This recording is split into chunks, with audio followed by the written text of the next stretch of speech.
तरह से पकड़ ही नहीं पाते। और सच बताऊं, अगर आपने टॉप और बॉटम को आइडेंटिफाई करना सीख लिया तो आपका रिस्क रिवॉर्ड रेशियो इतना ज्यादा बढ़ सकता है कि आप सोच भी नहीं सकते। लेकिन एक बात हमेशा याद रखना, जितना बड़ा प्रॉफिट दिखता है उतना ही बड़ा रिस्क भी होता है, खासकर जब आप टॉप या बॉटम पर ट्रेड ले रहे होते हैं। अब सवाल यह है, सही तरह से आइडेंटिफाई कैसे करें, क्योंकि अगर आपने गलत पकड़ लिया तो मार्केट आपको तुरंत ट्रैप कर देता है। इस वीडियो में मैं आपको बिल्कुल सिंपल तरीके से समझाऊंगा कि टॉप और बॉटम को एक्यूरेट तरीके से कैसे आइडेंटिफाई करें और उनमें ट्रेड कैसे लें। मैं आपको 4 सिंपल स्टेप्स बताऊंगा और एक बात, चारों स्टेप्स फॉलो करोगे तभी टॉप बॉटम पकड़ पाओगे। सिर्फ 1-2 स्टेप्स समझकर ट्रेड लोगे तो 100% ट्रैप हो जाओगे। तो चलिए इस पूरी प्रोसेस को एक उदाहरण से समझते हैं। ये 1 घंटे के टाइम फ्रेम का चार्ट है।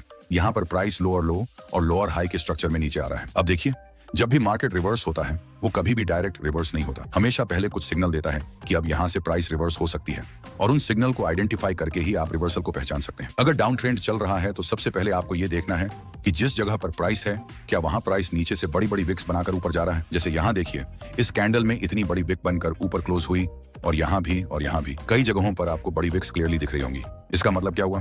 खरीदार धीरे धीरे सक्रिय होने लगे हैं। लेकिन एक बात ध्यान रखना, इसका मतलब ये नहीं कि ट्रेंड यहीं से रिवर्स ही हो जाएगा। बस ये एक सिग्नल है कि हो सकता है प्राइस रिवर्स हो जाए, और ट्रेडिंग में ये हो सकता है वाला सिग्नल ही सबसे बड़ा हिंट होता है। क्या आपने चार्ट्स में ये विक्स पहले नोटिस की थी? अगर आपने ध्यान से चार्ट देखा होगा तो आप यहाँ भी नोटिस करेंगे कि कई जगहों पर प्राइस ने बड़ी बड़ी विक्स बनाई थी। अब आप पूछेंगे, जब यहाँ भी बड़ी विक्स बनी थी, यहाँ भी बनी थी, यहाँ भी बनी थी, तो फिर इन जगहों से प्राइस रिवर्स क्यों नहीं हुआ और सिर्फ यहां से ही क्यों रिवर्स हुआ? यही रीजन है कि इस पूरी वीडियो को ध्यान से समझना जरूरी है, क्योंकि सिर्फ एक सिग्नल से पूरा रिवर्सल कंफर्म नहीं होता। तो आपका पहला सिग्नल क्या था? अगर प्राइस नीचे से बड़ी बड़ी विक्स बनाने लगे तो संभावना है कि प्राइस रिवर्स हो सकता है। लेकिन सिर्फ यही काफी नहीं है, क्योंकि कई बार विक्स बनती हैं पर मार्केट रिवर्स नहीं करता। क्यों? क्योंकि हमें पूरे कॉन्टेक्स्ट को समझना होता है। अब इसी लॉजिक को अप ट्रेंड में समझो। एग्जांपल के लिए, यहाँ पर प्राइस अप ट्रेंड में मूव कर रहा था और इस लेवल पर प्राइस कई बार विक बनाकर नीचे आता था। मतलब क्या हुआ? शुरुआत में बायर्स प्राइस को ऊपर पुश करने की कोशिश करते हैं, लेकिन एंड में प्राइस नीचे क्लोज हो जाती है। और अगर ये पैटर्न बार बार रिपीट हो तो ये एक क्लियर सिग्नल है कि यहाँ से प्राइस रिवर्स हो सकता है। अब सोचो, क्या आपने चार्ट्स पर ये विक पैटर्न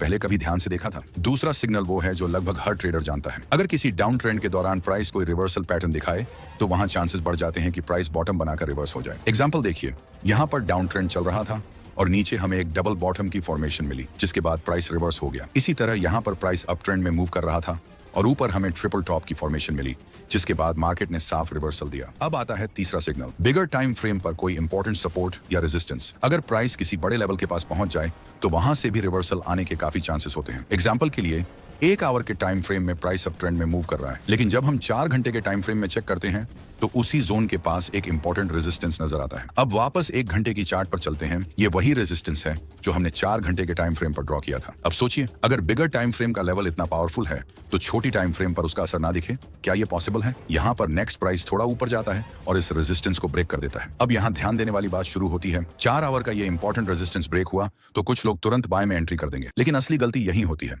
जब भी कोई रेजिस्टेंस या सपोर्ट ब्रेक होता है तो हमेशा रीटेस्ट का वेट करना चाहिए। क्यों?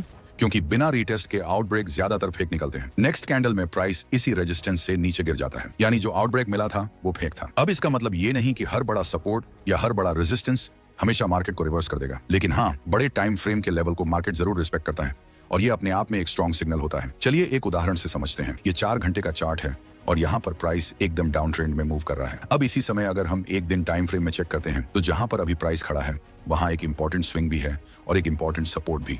यानी क्या चांसेस हैं? हाई चांसेस हैं कि प्राइस इस सपोर्ट से 1 आवर टाइम फ्रेम में बॉटम बनाकर ऊपर चला जाए। अब देखते हैं वहां क्या हुआ। ये वही इंपॉर्टेंट लेवल है जो हमें एक डे टाइम फ्रेम में दिखा था। यहाँ आप देखिए, प्राइस नीचे से बड़ी बड़ी विक्स बना रहा है। इसका मतलब क्या हुआ? शुरुआत में सेलर्स प्राइस को नीचे तक ले आते हैं, लेकिन एंड में बायर्स उसे ऊपर पुश कर देते हैं और कैंडल ऊपर क्लोज हो जाती है। अब सोचिए, अगर बायर्स बार बार नीचे से प्राइस उठाकर बचा रहे हैं तो क्या ये बॉटम बनने का संकेत नहीं है? नेक्स्ट कैंडल में प्राइस थोड़ा सा ऊपर भी चला जाता है, अभी भी ये कंप्लीट बॉटम नहीं बना है। अब आपको चौथे सिग्नल यानी लास्ट सिग्नल का वेट करना चाहिए। उससे पहले एक छोटा सा रिवीजन कर लेते हैं। पहला सिग्नल, प्राइस बड़ी बड़ी विक्स बनाएगा। अगर डाउन ट्रेंड है तो कैंडल के नीचे लॉन्ग विक बनेगी और अगर अप ट्रेंड है तो कैंडल के ऊपर लॉन्ग विक बनेगी। दूसरा सिग्नल, किसी रिवर्सल चार्ट पैटर्न का सिग्नल, जैसे double bottom, double top, triple top वगैरह। तीसरा सिग्नल, बड़े टाइम फ्रेम का इंपॉर्टेंट सपोर्ट या रेजिस्टेंस लेवल। और लास्ट सिग्नल जिसे आपको डेफिनेटली चेक करना ही चाहिए वो है मार्केट का स्ट्रक्चर।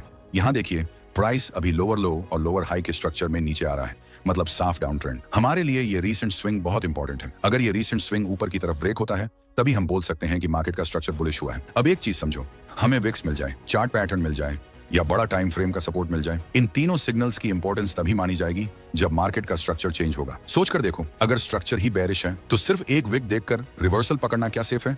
तभी हम इसे एक परफेक्ट बॉटम कहेंगे। नेक्स्ट कैंडल में प्राइस ऊपर जाता है और इस रीसेंट स्विंग को ऊपर की तरफ ब्रेक कर देता है। अब जरा ध्यान से देखिए, यहाँ प्राइस बड़ी बड़ी विक्स भी बना रहा था। पहला सिग्नल, यहाँ एक क्लियर डबल बॉटम की फॉर्मेशन भी बनी। दूसरा सिग्नल, नीचे बड़ा टाइम फ्रेम का इंपॉर्टेंट लेवल भी था। तीसरा सिग्नल, और अब मार्केट का स्ट्रक्चर भी चेंज हो चुका है। चौथा सिग्नल, यानी ये हमारे लिए एक परफेक्ट बॉटम बन चुका है। लेकिन अब बड़ा सवाल, क्या आप यहाँ बाय में एंट्री कर सकते हैं? जवाब है नहीं, आप अभी यहाँ बाय में एंट्री नहीं कर सकते, क्योंकि आपको हमेशा रिटेस्ट का वेट करना चाहिए। क्यों? क्योंकि टॉप और बॉटम पकड़ने में ही सबसे ज्यादा स्टॉप लॉस हिट होते हैं और यहीं पर सबसे ज्यादा लोग ट्रैप हो जाते हैं। अब सोचें, क्या आपने कभी बिना रिटेस्ट के एंट्री लेकर एसएल हिट कराया है? इसलिए जब भी आप बॉटम या टॉप पर ट्रेडिंग करें तो रिटेस्ट का वेट करना जरूरी है। अब देखिए, नेक्स्ट कैंडल में प्राइस नीचे गिर गया। अगर आपने यहाँ बाय किया होता तो क्या आप इतनी बड़ी सेलिंग मूव या इतना बड़ा स्टॉप लॉस हैंडल कर पाते? डेफिनेटली नहीं। इसीलिए हम बार बार कहते हैं, रिटेस्ट का वेट करना ही सबसे सेफ तरीका है। नेक्स्ट कैंडल में प्राइस ऊपर जाता है और इस हाई को ऊपर की तरफ ब्रेक कर देता है। अब हमारे पास एक परफेक्ट अप ट्रेंड कंफर्म हो चुका है। यहीं पर आप बाय कर सकते हैं। स्टॉप लॉस नीचे लगेगा और प्रॉफिट को आप ट्रेल कर सकते हैं। इसमें आपका रिस्क टू रिवॉर्ड रेशियो बहुत ही ज्यादा बढ़ जाता है, लेकिन तभी जब आप प्रॉफिट को ट्रेल करें। इस पूरे मूव में आप बीच में कहीं भी 50% प्रॉफिट बुक कर सकते हैं और बाकी प्रॉफिट को आराम से ट्रेल कर सकते हैं। अब आप बताइए, क्या आपको पहले भी ऐसे मूव्स में एसएल हिट हुआ है क्योंकि आपने रिटेस्ट का वेट नहीं किया? दोस्तों, अगर आप इन चारों सिग्नल्स को सही तरह से यूज करते हो तो आप परफेक्ट टॉप और बॉटम कैच कर पाओगे। लेकिन याद रखना, जल्दीबाजी में काम किया तो लॉस पक्का है, क्योंकि ये सिर्फ सिग्नल्स नहीं है, ये एक कंप्लीट प्रोसेस है। पहले मार्केट को ये पूरा प्रोसेस कंप्लीट करने दो, उसके बाद ही ट्रेड लेना। यकीन मानिए, आपका ट्रेडिंग कॉन्फिडेंस खुद ब खुद नेक्स्ट लेवल पर चला जाएगा। अगर आपको ये वीडियो पसंद आया हो तो एक लाइक जरूर कर देना और कमेंट में बताना कि क्या आपको ऐसे